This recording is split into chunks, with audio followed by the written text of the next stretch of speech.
right, for the bird dog level 4, we're getting into this position and then we're using a weight. I would suggest 5 to 8 pounds to start. We don't want to go much more than 10 because again, we're focusing on this area and we're keeping the form as strict as possible. So from here, get into this good position, start with the same cues, start with the posterior, slowly access that anterior pelvic tilt while retracting this abdominal wall, sucking in the belly button as much as possible. And then from here, we're gonna grab a weight. And at first, keep your whole entire trunk square to the ground, no rotation at this point.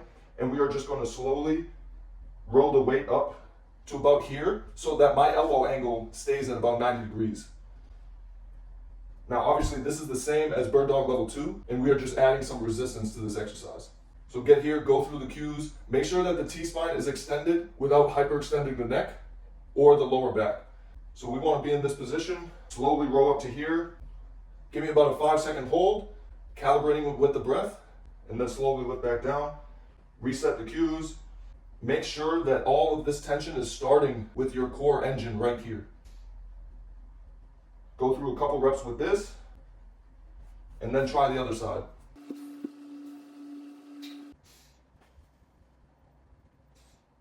Once we get comfortable with that, after a couple reps, now you can start adding some T-spine rotation in there. So as I row, while I'm keeping that anterior pelvic tilt without excessive bending in the lower back, and you do that by retracting the abdominal wall, keep that anterior pelvic tilt while you rotate this up. Push away from the ground with this ground hand right here. Remember, elbow at 90 degrees. I'm lightly accessing that anterior pelvic tilt. I feel my glutes and also my abdominal wall is burning. Give it a couple of seconds hold, maybe 1 to 2 breath cycles.